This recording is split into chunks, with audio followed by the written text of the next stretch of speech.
Moi, je dis tout le temps, on est toujours le toxique de quelqu'un. Dans le sens où quand c'est too much et quand on ne respecte pas ses limites personnelles, identitaires, on peut facilement se retrouver dans une relation qui peut être toxique. Mais attention, tout n'est pas toxique. AVS avec Philippe Robichon. Alors AVS, ça veut dire à votre santé. Bonjour, bienvenue, bon appétit si vous êtes à table, profitez-en. Et bon matin à tous. Et quand je dis bon matin, ça veut dire que Karima Chalibaou est avec nous. Bonjour Karima. Bon matin, bon midi Philippe. Bon midi à nos auditeurs et auditrices. Contente de vous retrouver en ce jour, cette belle journée ensoleillée. Alors il fait beau, mais alors oui. Vous n'êtes pas du tout du jeudi. Alors, je ne sais pas ce qui nous a pris. Non, bah là, on est fou. Voilà. On aime bien changer les choses, voilà, en fait. On a changé les choses. Voilà, mais exactement. Vous êtes habitué à écouter Karima le mercredi, mais cette semaine, c'est jeudi que vous l'entendez. Vous pourrez d'ailleurs lui poser toutes vos questions en direct au standard tout à l'heure au 01 53 48 3000. Je vous rappelle Karima que vous êtes psychothérapeute, coach parental et familial.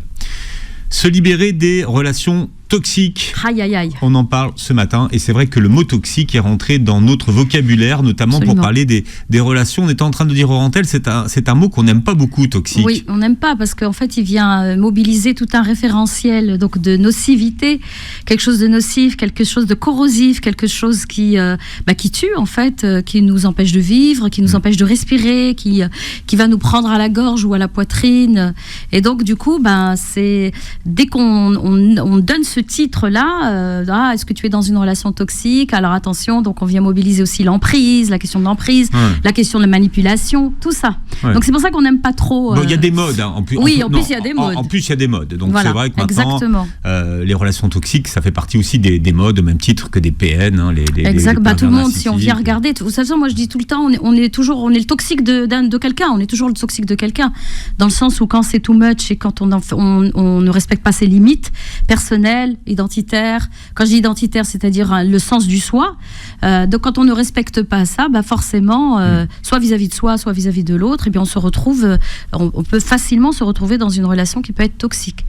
Mais après, on va voir le degré de toxicité aussi. Mais attention, tout n'est pas toxique. Oui, parce absolument. qu'un conflit, une mésentente, une situation conflictuelle. Absolument. Ce n'est pas forcément toxique. C'est pas bien, ça fait mal, mais c'est pas toxique. Exactement. Le conflit fait partie de la vie. On peut ne pas être d'accord et on doit l'exprimer, mais d'une manière qui soit plutôt assertive, c'est-à-dire d'une manière qui soit ni agressive, ni violente, qui soit plutôt d'une manière apaisée et affirmée. Voilà. Donc souvent, quand on va parler, c'est comme quand le net fleurit de tous ces tests. Vivez-vous une relation toxique? Alors, une relation toxique, ça veut dire attention, est-ce que vous êtes codépendante ou dépendant? Est-ce que quel est votre niveau de bien-être émotionnel, de votre bien-être mental? Bref, tout ça.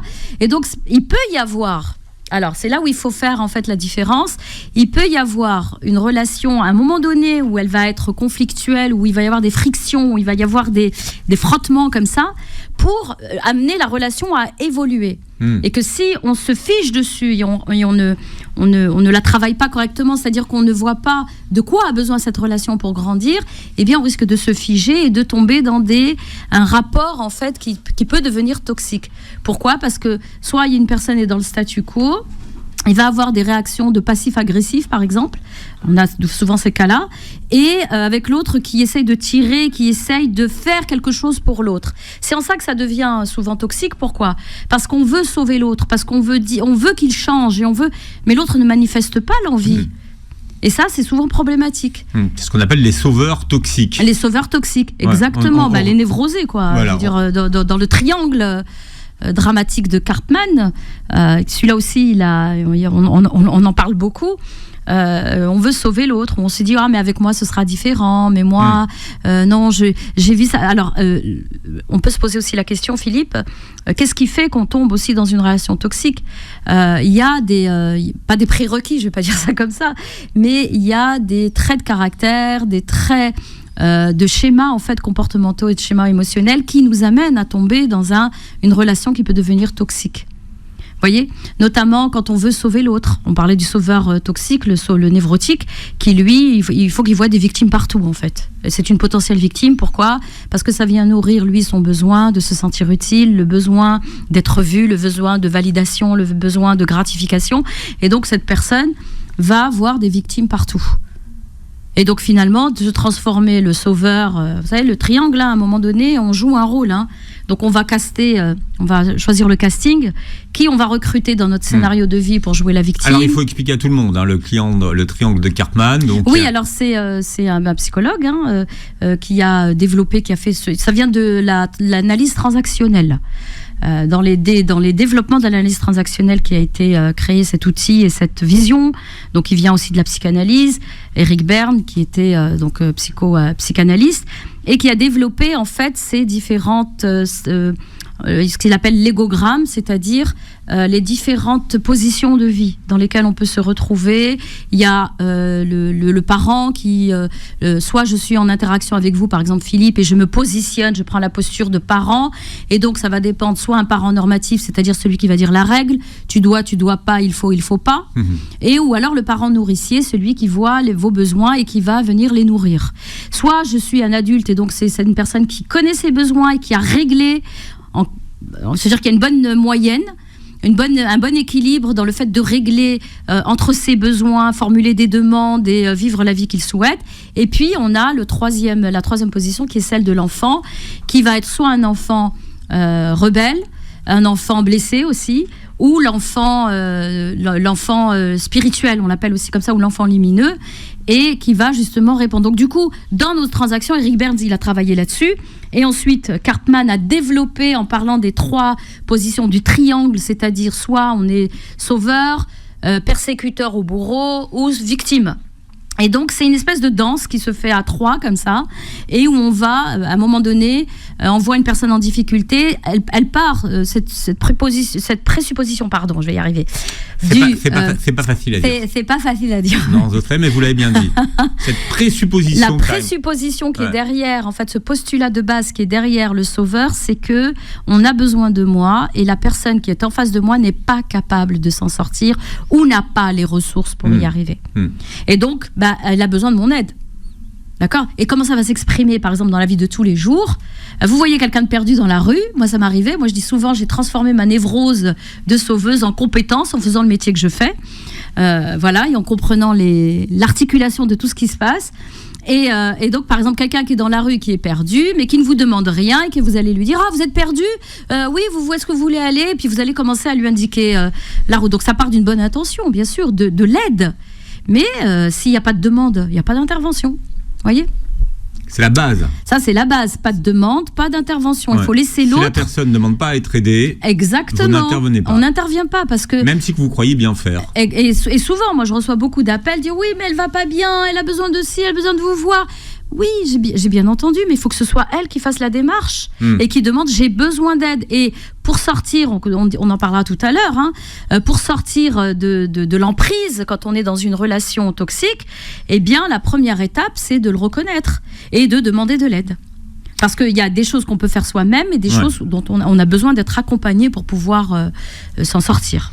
Alors attention, on parle de relations toxiques parce que c'est la relation qui est toxique. C'est pas les individus. Oui. Il y a très peu d'individus toxiques. Oui, ça c'est clair. Mais souvent c'est parce qu'il y a un processus d'identification où la personne devient ce qu'elle fait. Alors on peut être toxique pour l'autre aussi, peut-être ponctuellement. Oui, ponctuellement. Par exemple, vous rencontrez quelqu'un qui a, comme disent les jeunes, alors je ne sais même plus s'ils disent comme ça d'ailleurs, qui a la loose, qui est dans une espèce de nébuleuse comme ça, et que quand il arrive, il est tellement chargé de négativité que ça devient toxique. Ça c'est possible, ça existe. Pourquoi ? Parce que la personne, elle a le nez sur le guidon, sur ses problèmes ou sur la difficulté de ne pas savoir. Moi, j'utilise souvent, Philippe, la métaphore, si vous voulez bien, je vais la partager quand je travaille sur ces problématiques-là. Je dis à la personne, imaginez que vous êtes en train de naviguer dans un bateau en pleine mer. D'accord ?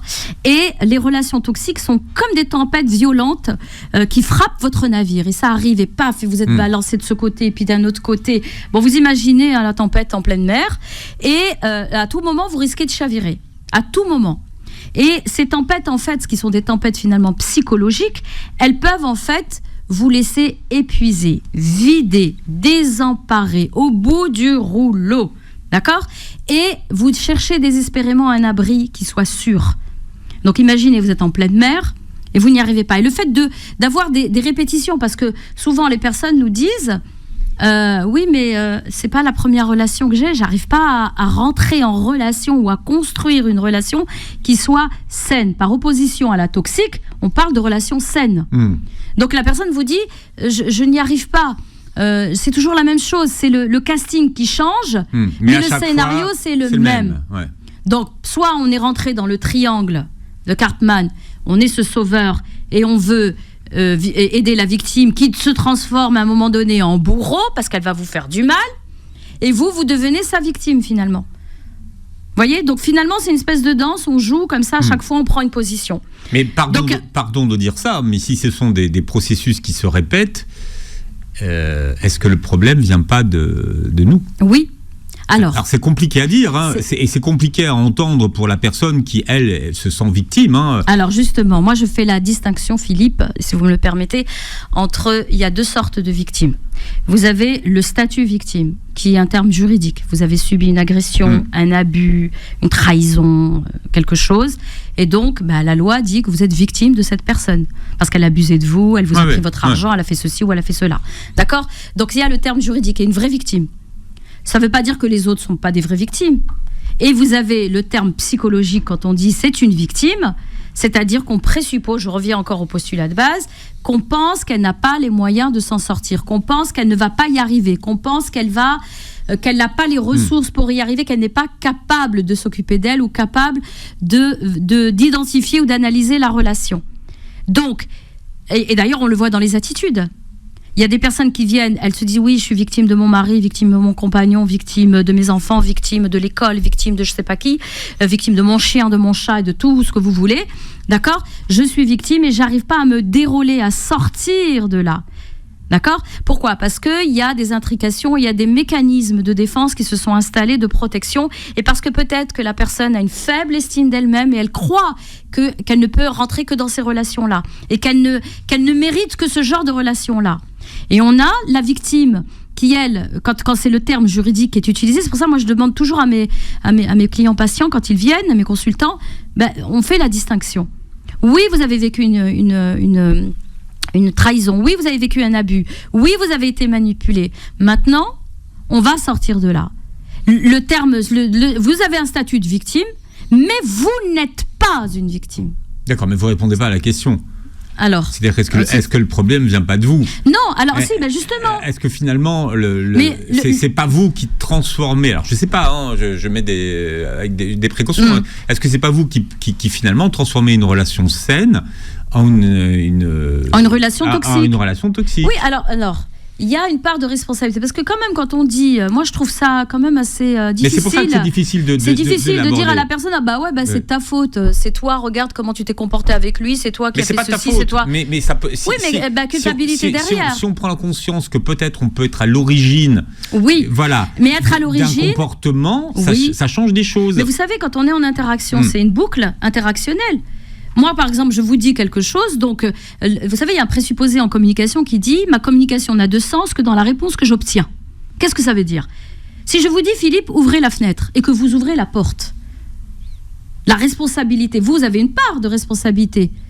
Vous allez ouvrir la fenêtre au lieu d'ouvrir la porte, alors que ma demande, c'est « ouvre la porte ».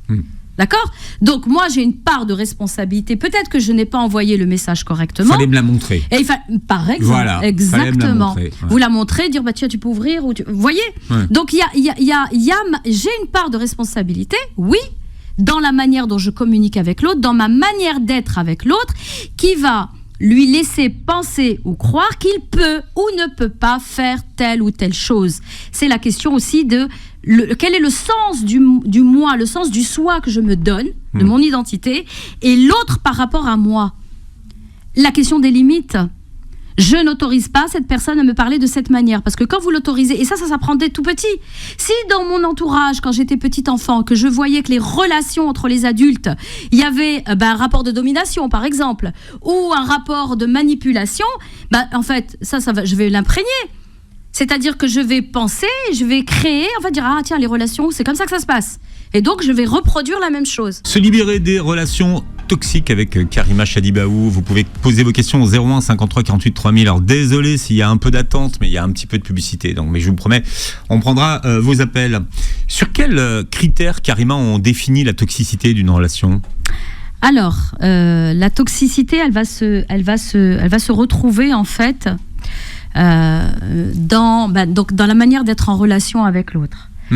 Alors, s'il y a de la manipulation, c'est surtout en fait dans l'impossibilité pour vous d'être tel que vous êtes en fait. C'est-à-dire que la personne avec laquelle vous êtes en relation, et si vous commencez à déterminer que ça devient toxique, c'est de dire est-ce que je peux être moi-même quand je suis avec cette personne ? À quoi ressemblent nos interactions ? Est-ce que ces interactions sont pleines de critiques, de menaces, d'insultes, souvent on le voit dans la manière dont on parle l'autre, c'est une manière un peu dédaigneuse. Voyez ? Donc là, c'est ce qui va nous permettre en fait de voir comment l'autre me traite. C'est dans une relation, c'est important, ça c'est vraiment important, c'est comment je me sens traitée. D'abord, il y a deux choses, comment je me sens traitée et comment je suis traitée. Parce que parfois, on peut être traité d'une manière qui soit respectueuse, mais le ressenti peut être différent. D'accord ? Donc je vais voir cette relation, comment la reconnaître. Donc reconnaître que c'est toxique, parce que c'est une des étapes qui va nous aider à sortir de cette relation qui est toxique. Comment je suis traitée ? Est-ce que je peux être moi-même ? Est-ce que j'ai la permission d'être moi-même ? Les moyens de communication, comment communique l'autre avec moi ? De quelle manière il me parle ? D'accord ? Comment je peux... est-ce que quand je suis avec cette personne, je me sens... Alors je vais dire ça, cette expression comme ça, pousser des ailes, ou bien je me sens être complètement recroquevillée sur moi-même parce que je peux pas être en expansion, c'est-à-dire me développer et croître dans cette relation. C'est tous ces petits indices-là qui vont nous aider en fait à comprendre et à se dire tiens, comment je peux évaluer cette relation avant de tomber dans la toxicité, parce qu'il y a des étapes quand même avant de tomber dans la toxicité. D'accord ? C'est la question des limites. Mais on ne s'en rend pas compte, en fait. Non, on ne s'en rend pas compte, bien sûr que non. Ouais.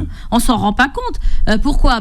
Quand la personne, elle vous demande quelque chose et puis elle le demande d'une manière mielleuse et doucereuse, elle va vous manipuler. Vous savez, comme font un peu les enfants, maman, quand ils se mettent à votre service et là, vous le voyez, qu'il veut vous demander quelque chose. C'est vraiment c'est la manipulation quand elle est utilisée pour obtenir ce que cette personne veut, celle qui est avec vous. Quand elle utilise la manipulation, quand elle utilise la flatterie excessive, vous savez, des choses que les enfants font, mais eux, c'est pas mal intentionné. Donc, il y a aussi la question de l'intention. Mais ça commence souvent par de la flatterie. Par de la flatterie. Et après la flatterie, mais tu es extraordinaire, mais tu es d'une intelligence subtile. Moi, je suis tombée une fois sur quelqu'un comme ça, et avec qui j'ai travaillé d'ailleurs, et jusqu'au moment où je me rendais compte que je pouvais plus être moi-même et que ma confiance en moi commençait à décliner. Et là, on a des alarmes qui s'allument à l'intérieur et qui vous disent attention là, attention. Quand vous pouvez plus croire en votre voix intérieure, quand vous pouvez plus l'écouter, quand l'autre vous demande de faire des efforts pour être quelqu'un de valable. Mais qui est l'autre en face de vous pour qu'il puisse s'autoriser à vous dire des choses pareilles ? Il y a la flatterie, donc on l'a dit, il y a la culpabilisation. Le fait qu'à chaque fois que vous ressortez de cette transaction, on va dire ça, ou de cette interaction, vous vous retrouvez coupable. Coupable de quoi ? Vous savez, cette culpabilité, ce qu'appelle John Bradshaw, le docteur John Bradshaw, il appelle ça, quand il parle du travail de l'enfant intérieur, il appelle ça cette honte toxique, cette culpabilité toxique. C'est-à-dire qu'en fait, vous savez, elle s'installe quand on est enfant, notamment, par exemple, quand les parents sont en train de se disputer. Je donne souvent cet exemple. Les parents se disputent, et puis, l'interaction se passe comme ça. Il y a un conflit, puis il y a l'enfant qui est au milieu. Et l'enfant est en train de jouer avec ses jouets dans le salon et tout ça. Maman ou papa termine, ils se séparent comme ça, donc le conflit n'est pas réglé. Et donc, ils s'énervent. Et ils se quittent comme ça. Par exemple, tu es dans une pièce, dans la cuisine ou dans le salon. Et puis, le parent se tourne vers l'enfant et lui dit, et il décharge en fait sur l'enfant en lui disant « Mais combien de fois je t'ai dit de ne pas jouer ici ? Combien de fois je t'ai dit de ne pas poser tes jouets ici ? J'en ai marre !» Et puis il jette le truc à travers pièce. L'enfant comprend quoi ? Je ne suis pas à ma place. D'accord ? Parce que la question de la honte, c'est quoi ? C'est je ne veux pas être vu et je ne suis pas à ma place. Et donc, l'enfant va imprégner quoi ? Déjà qu'il est responsable de la dispute de papa et maman. Parce qu'en plus, il est en train de jouer là dans le salon alors que normalement, il joue dans sa chambre. En fait, il y a une distorsion qui se crée. C'est quoi une distorsion ? Un événement, on vient le corréler à un autre événement qui crée cette espèce de distorsion de lien cause-effet. Ceci entraîne cela. Et donc, le fait que je joue dans le salon a entraîné la dispute entre papa et maman. Et voilà comment s'installe cette culpabilité toxique où on se sent responsable du bien-être de l'autre. Et c'est en ça que ça devient toxique, parce que je ne suis pas responsable, Philippe, je ne suis pas responsable de votre bien-être. Je peux l'améliorer, oui. Et vous avez le choix, en fait, de choisir. Vous avez la liberté, je veux le dire comme ça plutôt, oui, de choisir qu'est-ce que je veux laisser m'impacter. Qu'est-ce que je laisse m'impacter ? Je ne sais pas si c'est français ce que je viens de dire. Si, ça va. Si, ça va. Ouais, c'est bien. Est-ce que, vous voyez, parce que des fois, quand on parle comme ça de l'inconscient, la syntaxe n'est plus respectée. Donc, qu'est-ce qui se passe ici ? Quel est l'impact que j'ai sur l'autre ? Et l'impact, souvent, donc on va le vérifier, est-ce qu'il est positif ou négatif ? Est-ce que quand je vois cette personne, je me sens libre, légère, mes ailes se déploient, je me sens grandir ? Ou bien quand je suis avec cette personne, je me sens me rapetissir. Je me sens me rabougrir. Je me sens rétrécir. Hein, me contracter. Me contracter, voilà. C'était le mot que je cherchais. Donc, c'est important d'écouter vraiment ce qu'on ressent par rapport à une relation. Parce qu'une relation, c'est pas juste un échange d'informations, c'est de quoi on l'injecte, cette relation. Qu'est-ce qu'on y met dedans ? Comment on la fait grandir ? Comment on la fait aussi se rapetissir ? D'accord ? Donc, on a parlé de la flatterie, de la culpabilisation, les menaces, je l'ai dit. Il y a aussi le contrôle excessif. Ça, c'est aussi, c'est en ça que la relation devient aussi toxique. Tu es où et avec qui ? Vous savez, on installe maintenant sur le téléphone avec les enfants ou avec le compagnon aussi la géolocalisation où voilà, vous échangez et puis dire ah ben tiens, je sais qu'elle est là, elle se déplace. Moi je trouve ça horrible, il faut pas faire des trucs pareils, même avec vos enfants, parce que sinon on vient toucher à quelque chose qui est de l'ordre de la confiance, et donc on crée une faille. Pour moi, on crée une faille. Je veux construire la confiance, que ce soit avec mes enfants ou avec mon compagnon ou ma compagne, eh bien, il y a un minimum de confiance, la confiance sociale, ce qu'on appelle, c'est quel est mon niveau de confiance avec toi ? Si je te piste sur ton téléphone, parce que c'est tentant, l'être humain, il est comme ça. On va vouloir aller chercher, tiens, c'est quoi son parcours de la journée ? Elle était là, elle est repartie là, il ou elle, hein. Donc, la plupart du temps, on dit non, mais ça me sécurise, parce que ça me rassure de savoir où tu es. Mais rassure-toi d'une autre manière, parce que là, ça s'appelle pister. Oui.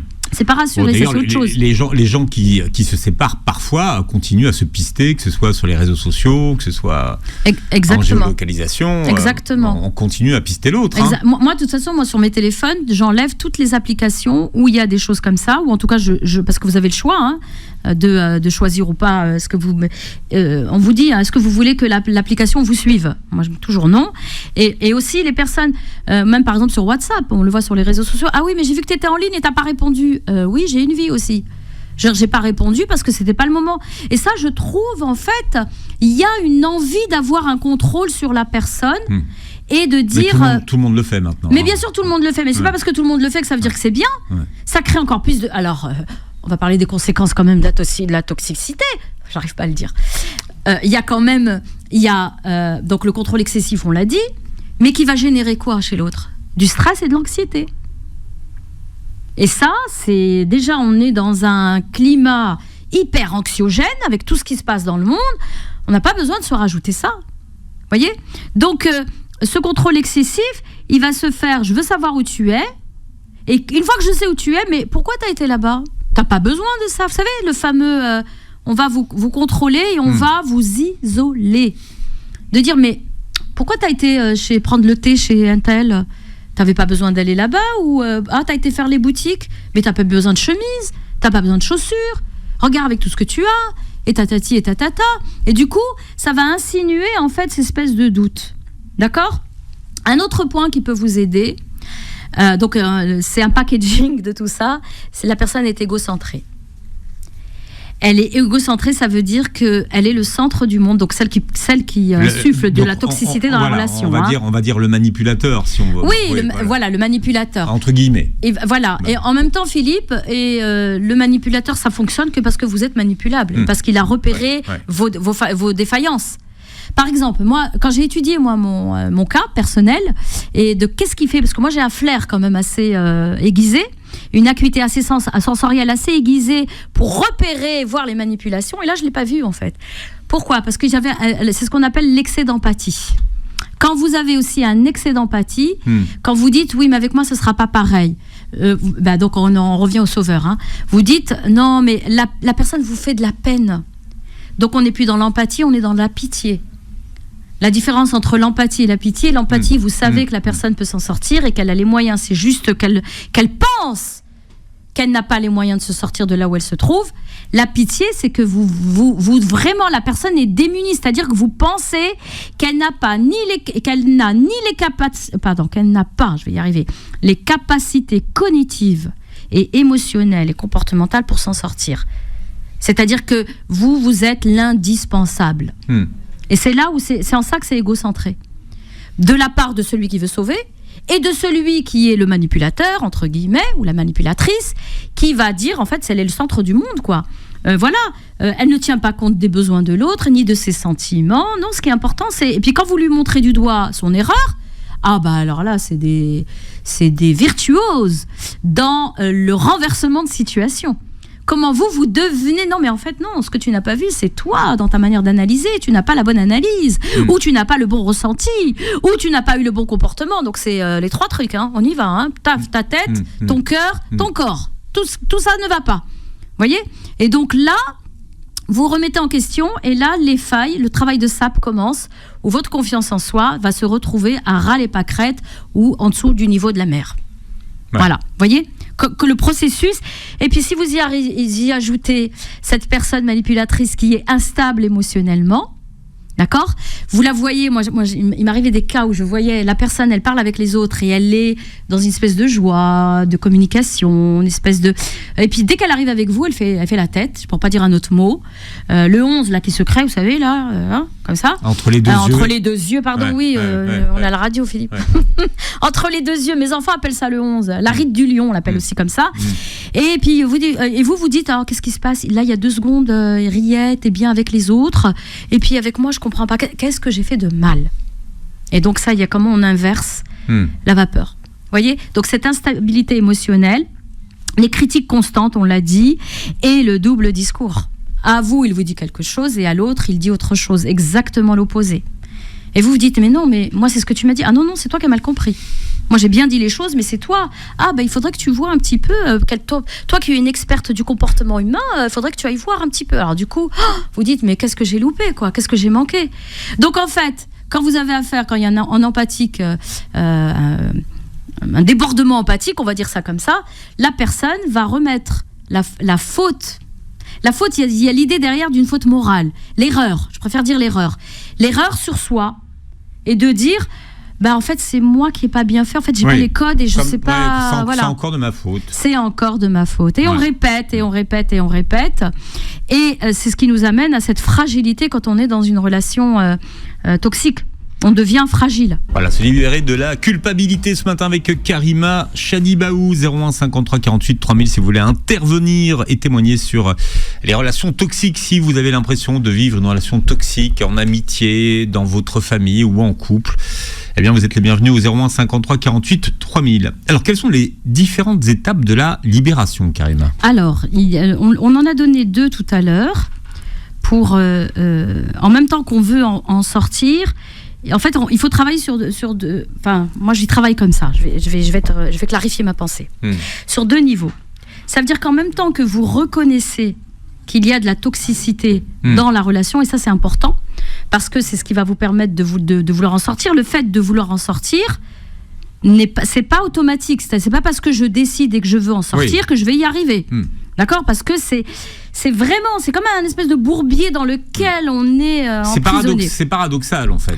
C'est paradoxal parce que, pour reprendre la métaphore du bateau, c'est que vous êtes dans la tempête et vous avez en fait ces tourbillons, en fait. Et le tourbillon, quand on est pris dans le tourbillon, on n'arrive pas à en sortir. Qu'est-ce qu'il faut pour sortir d'un tourbillon ? Parce que ça va dans tous les sens. Vous imaginez comme une tornade à l'extérieur sur la terre et le tourbillon dans la mer qui vous emmène dans les abysses. Mais en fait, il y a un moment donné où il faut, c'est ce qui fait partie en fait le fait de reconnaître que vous êtes dedans, c'est-à-dire que vous allez lâcher prise dans ce sens-là. Pas lâcher prise de dire ah ben c'est foutu, c'est pas ça lâcher prise. Lâcher prise, c'est dire ok, reconnaître que je suis dans une relation toxique, que je suis dans une relation peut-être de dépendance émotionnelle. Donc, qu'est-ce qui fait qu'on a du mal à en sortir ? C'est parce qu'on a aussi peur de l'inconnu. Surtout si on n'a vécu que ça dans nos relations et qu'on se dit en fait mais qu'est-ce qui va se passer ? Moi je sais que les relations c'est comme ça que ça se passe et que c'est souvent comme ça. Comment je vais peut-être je ne sais pas comment peut être une relation, comment elle peut être différente. D'accord ? Donc c'est-à-dire une espèce de condamnation à se dire que de toute façon ça a toujours été comme ça et ce sera toujours comme ça. Donc la première étape, c'est reconnaître la toxicité, d'accord ? Que cette relation est toxique et qu'elle ne me fait pas du bien, d'accord ? Qu'elle ne me fait pas du bien. La deuxième, donc l'accepter, ça vous l'avez compris, d'accord ? Et je vais, troisième étape, rechercher du soutien. Bien. Le soutien à l'extérieur. Alors Hicham est venu chercher du soutien au 01 53 48 3000. Hicham, bienvenue. Oui, bonjour. Bonjour Hicham. Bonjour, oui. J'appelle s'il vous plaît parce que je suis dans une relation où j'arrive pas, c'est-à-dire des fois j'ai l'impression que cette relation-là, elle est toxique ou dans un sens, en fait, c'est-à-dire j'arrive pas à déterminer si elle est toxique ou pas toxique. Comment on peut voir ça ? D'accord. Alors, Hicham, merci d'appeler. Et donc, déjà, voilà, donc c'est juste pour savoir, est-ce que c'est votre compagne, c'est ça ? Oui. Ou c'est une relation de travail ? Non, c'est une compagne. C'est votre compagne, d'accord. Oui, c'est une rencontre. D'accord. C'est quelqu'un de super bien, mais j'ai l'impression qu'il a un caractère qui veut s'imposer tout le temps. D'accord, ok. Et voilà. D'accord. Donc le fait, alors. Il a tout le temps raison, en fait. Oui, c'est-à-dire que vous n'arrivez pas à trouver un moment où vous pouvez vous donner votre point de vue, donner votre avis et exprimer ce que vous pensez, ce que vous ressentez. Exactement. Donc là, alors, oui, allez-y. Il va finir par avoir raison à la fin, même si on arrive à discuter longtemps. D'accord. Mais il va toujours à la fin. Oui. Comme vous dites tout à l'heure, il va se mettre une idée dans la tête. Oui. Après, il va chercher du soutien à l'extérieur pour dire qu'il a raison et après, il fonce. Oui, parce que le manipulateur a des complices, justement pour valider ses idées. Donc, Exactement, parce que le manipulateur va utiliser le tissu social, les gens qui sont autour, comme vous l'avez dit et comme l'a dit Hicham, pour dire regarde, moi je suis quelqu'un de bien, mais moi ce que je te demande c'est pas grand-chose, je te demande pas la lune, voilà. Et en fait, c'est ça, c'est ce que vous êtes en train de dire. Oui, je dis. Voilà. Oui, mais comme je dis, il va toujours aller vers quelqu'un qui va lui donner raison. Qui va lui donner raison. D'accord. Et avec cette raison-là, il va vouloir s'imposer en disant que j'ai raison. D'accord. Et vous, Hicham, comment vous voulez quoi dans cette relation ? Moi, c'est une relation que je tiens énormément parce que c'est quelqu'un qui a énormément de qualités. Oui. Mais il me fait peur, c'est-à-dire, voilà.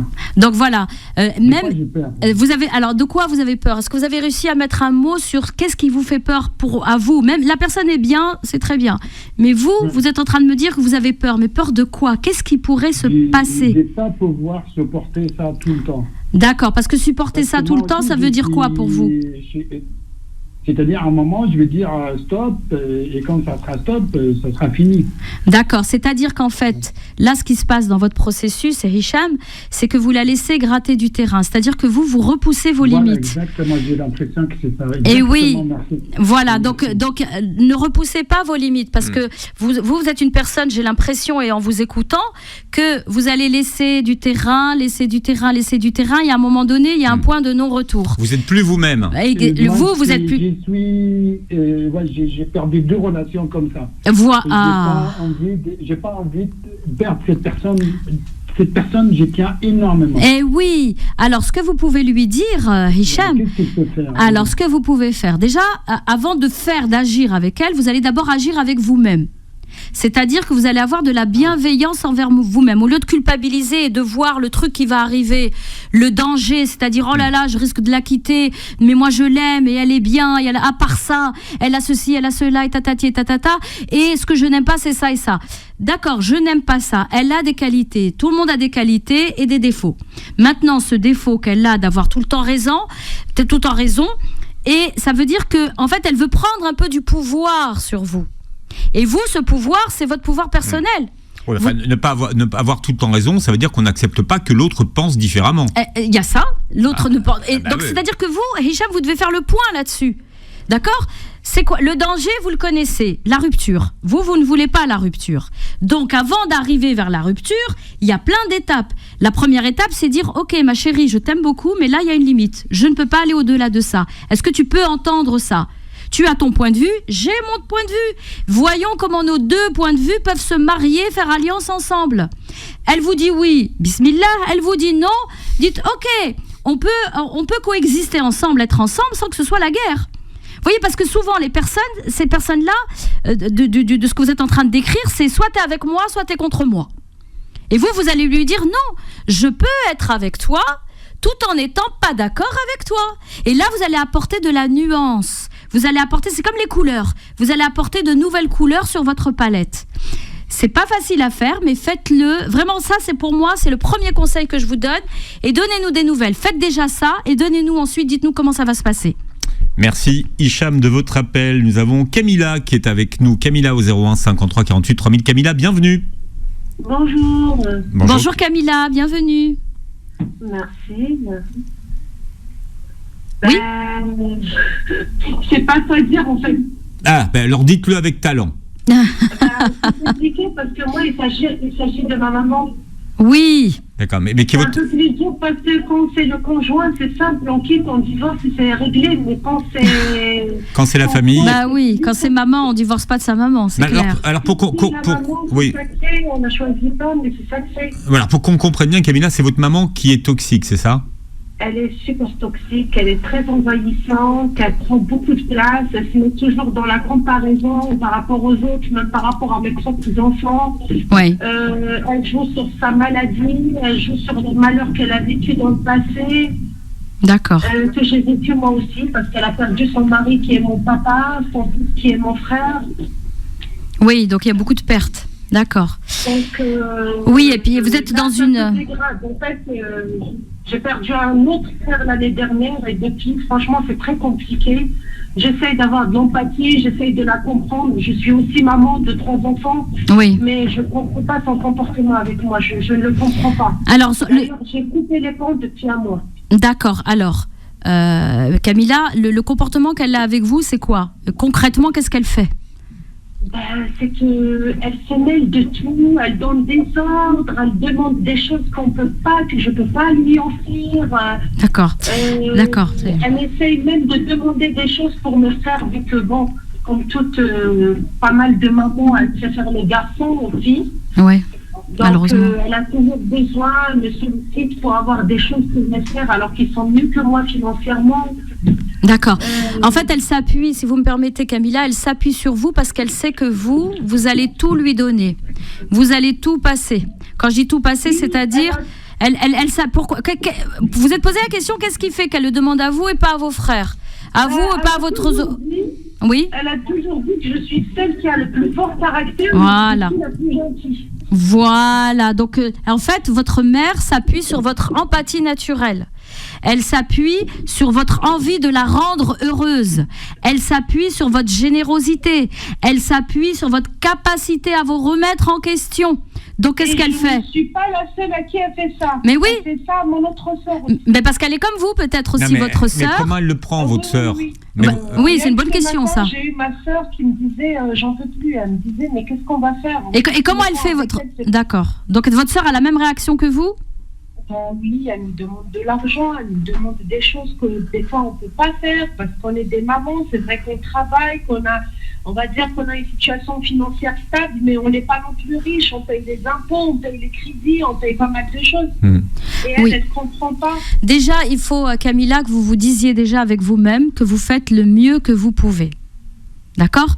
C'est ça. Quand je peux, j'aide. Quand je peux pas, j'aide pas. Mais elle, c'est du forcing. C'est limite. Oui, c'est intrusif. Parce qu'elle est au bled. Oui. Elle appelle, elle dit oui, il faut ça. Vous voyez, telle dame, cette fille, elle lui donne tel 100 par mois.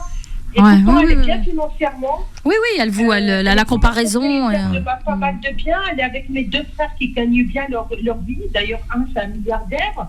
Oui. Mais elle essaye de venir gratter chez nous. Oui, alors dans ce cas-là, il faut vraiment, ça va être un peu violent pour vous parce que vous avez pris l'habitude d'agir comme ça avec elle, vous et votre sœur, et il va falloir en fait faire une rupture. C'est quoi une rupture ? C'est pas couper les ponts. Moi, je suis pas pour couper les ponts parce que c'est quand même votre mère. Moi, je suis pas pour c'est-à-dire que vous allez purifier le lien, vous gardez le lien avec votre mère parce que quand vous coupez les ponts, c'est-à-dire que vous coupez tout. D'accord ? Là, ça fait 1 mois, vous l'avez dit que vous avez coupé, donc c'est bien. Pendant ce temps-là, avant de renouer le lien d'une manière plus saine, vous allez déjà réfléchir sur vous, votre manière d'entrer en relation avec elle. C'est en ça. Je l'ai fait plusieurs reprises. D'accord. Je lui ai conseillé d'aller voir un psy parce qu'il n'y a pas que ça. Oui. Elle se met en concurrence avec mes enfants, avec mon mari, avec les tatas. Si elle se fâche avec une personne, je dois me fâcher avec, sinon c'est moi la mauvaise. Oui. Elle va dire aux autres que je suis mauvaise, que je n'écoute pas. Alors Camilla, ne rentrez pas dans son jeu. En fait, elle vous recrute dans son jeu. C'est quoi être recrutée dans son jeu ? Ça veut dire qu'en fait, elle trouve une résistance en face. C'est-à-dire qu'elle trouve une opposition ou en tout cas quelque chose qui vient résister et elle veut vous faire plier. Et le problème, c'est qu'elle gagne. Pourquoi ? Parce que vous avez un conflit de loyauté avec elle. Vous devez rester. Elle a perdu son mari, vous l'avez dit. Elle a perdu ses enfants, 2 garçons, je crois, si j'ai bien entendu. Et donc, c'est-à-dire qu'elle vous fait tellement de la peine, votre mère. Vous avez de la peine pour elle que finalement, vous lui passez tout. Donc, mon conseil, ça va être celui-là. C'est installer, c'est-à-dire dites à votre mère, renvoyez-lui, faites reflet, comme un miroir. Renvoyez-lui, maman, j'ai bien entendu que tu as besoin de ça, que tu veux ça, mais moi, je ne peux pas te le donner. Et je décide aujourd'hui, maman, et je t'aime de tout mon cœur, et ça n'empêchera pas que je t'aimerai toujours. Je ne peux pas te donner ce que tu demandes. Tu peux te taper la tête contre les murs, tu peux crier, tu peux me comparer aux enfants de la voisine. Ce sera comme ça.